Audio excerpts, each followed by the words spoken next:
everyone, and welcome back to Your Comments Matters. I'm your host, Minister Love, bringing to you some more church news. In today's church news, we have a story coming from NBC News, and the title is called How Assemblies of God Churches Allegedly Shielded Predators. Oh my goodness. The Assemblies of God churches is in the news again. Well, at the time of this airing, this got over 191,000 views. So you know there were some people out there that made their comments, and you might just have been one of them that's watching this show today. If so, your comment matters. So with that being said, let's get to the video, and then afterwards we're going to hear the comments, shall we?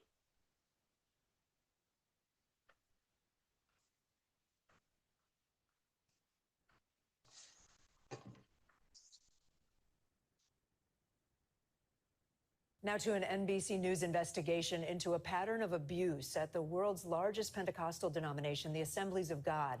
NBC News uncovered a 50-year pattern of sex abuse, silence, and cover-up.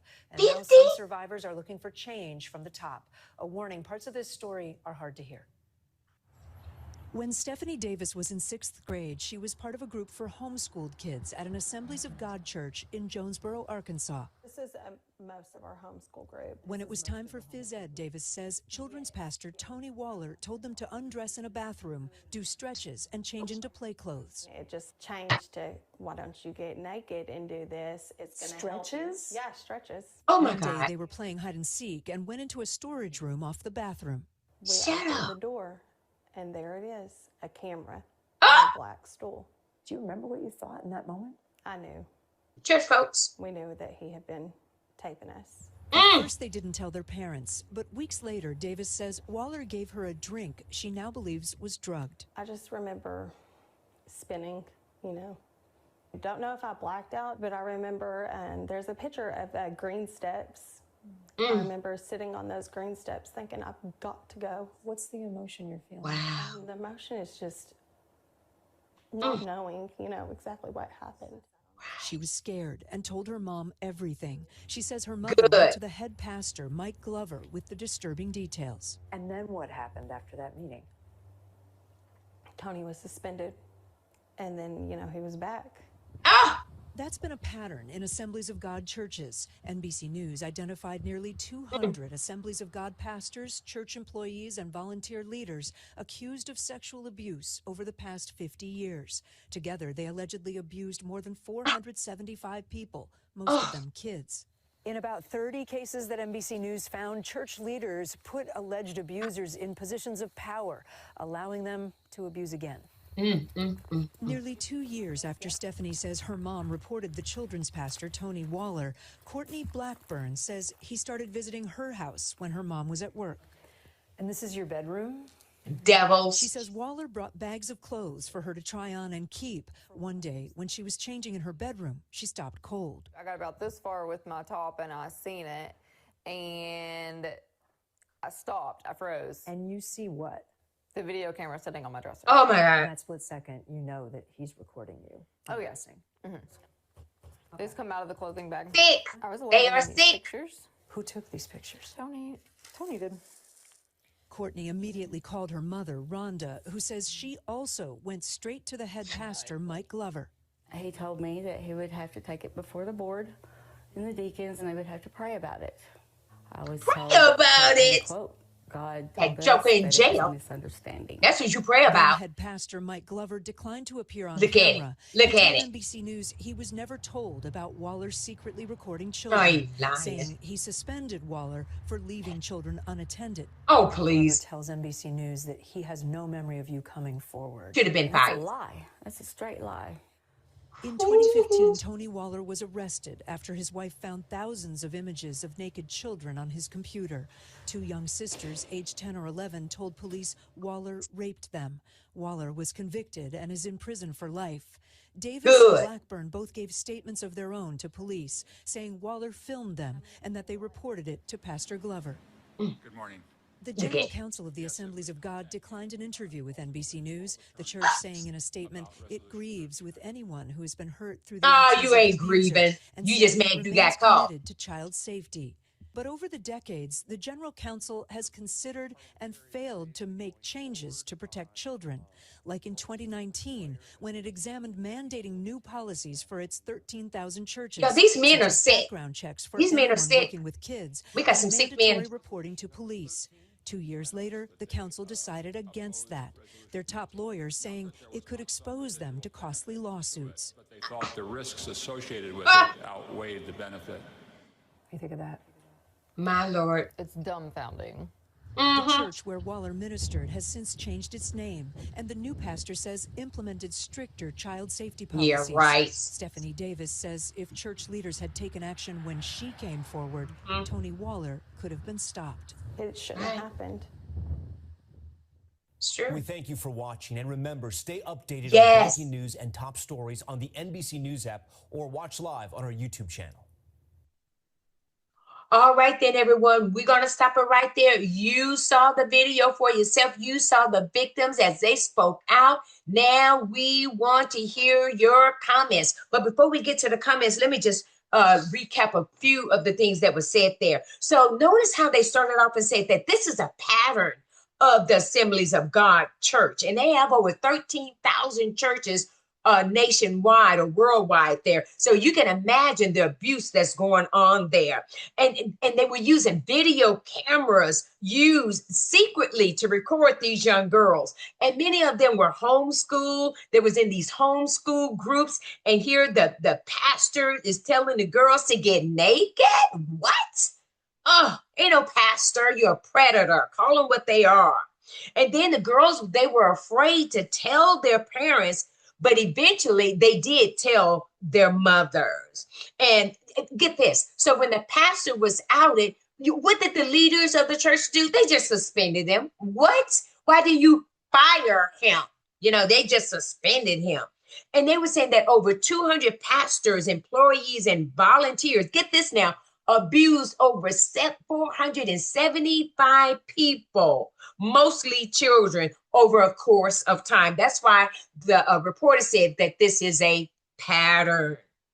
And did y'all see that one pastor that was arrested after a while, Waller, that he had raped 10 and 11-year-old girls? And now that joker is in prison for life. That wolf, that predator is in prison for life. But what if they had done something when those girls first reported it? Those 10 and 11-year-old girls would not have been raped. Y'all, we got us. Oh my God. I know you are just excited to get to the comments as I am as well. So let's get over to the comments, shall we? And see what you have to say, because your comment matters on this church news. Let's take a look.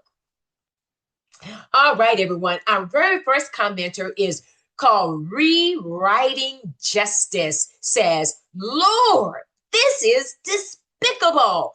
Got 101 thumbs up on that comment. You are exactly right. Despicable what these predators in these wolves clothing, they in a sheep clothing, but they're a wolf. That's a predator. You know, that's what wolves are. They're predator animals. So that's what these men are. Just despicable. Totally agree with you on that comment. Take a look at our second commenter. Mary Vicente says, when your child tells you, parents, about this, you go to the police, not the pastor. The pastor should be in jail too. Sue them. You got that right, Mary. Go on, Mary. I totally agree. Why are you going to the pastor? Go to the police. They have just committed a crime, secretly recording your daughter for their own sexual deviant nature. And you're going to go to the pastor? What are you going to do? Tell him, just repent. And all he did was suspend him. We're going to put him on a restoration program. Forget that. Let him restore his butt in jail where he belongs. Oh, don't get Minister Love started. You know I should have made a comment up there. Okay. Let's take a look at another commenter. This one is coming from Tax, says, I'm glad the child spoke out and her mom believed her. I've heard of many children being called liars by their own parents. That's true. You're right. You got 67 thumbs up on that. Yeah, a lot of kids, when they go to their parents, say, "Oh, you're lying. You must misunderstood." And, because they're got good ranking in the church, so they don't want to ruffle any feathers, right? So they got to keep it good with the pastor while your child is being abused. It just don't make no sense. It doesn't make no sense, y'all. Woo, this is why we're on Church News. Take a look at one more comment.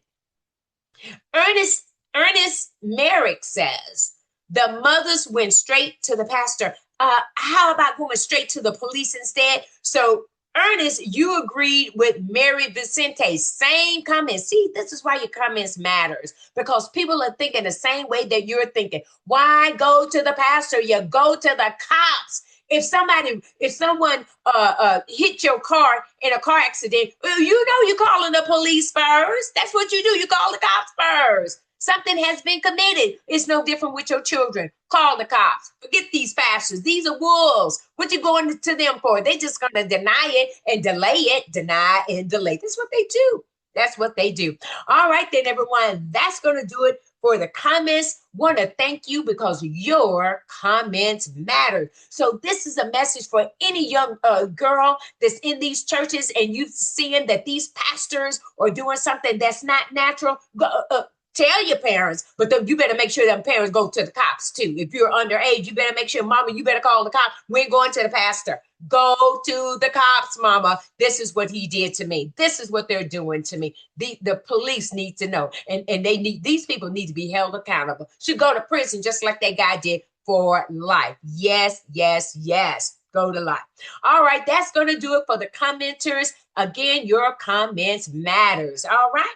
Okay, then everyone, remember to go over to the YouTube channel, The Bible Talk Show. Sister Sandra and I are doing a series called The What Ifs in Life. And these what ifs, we found some individuals in the Bible that had their what ifs in life. But right here, just as we saw this show today, that there are some what ifs in these children's lives. What if the pastor had not recorded these young girls? What if those young girls didn't tell their parents what was going on? What if the parent would have gone directly to the cop rather than to the pastor? See, we all got some what ifs in our lives. Even today, you and I got some what ifs. The thing is, what are we going to do about it? All right, then, everyone, that's going to do it for us there.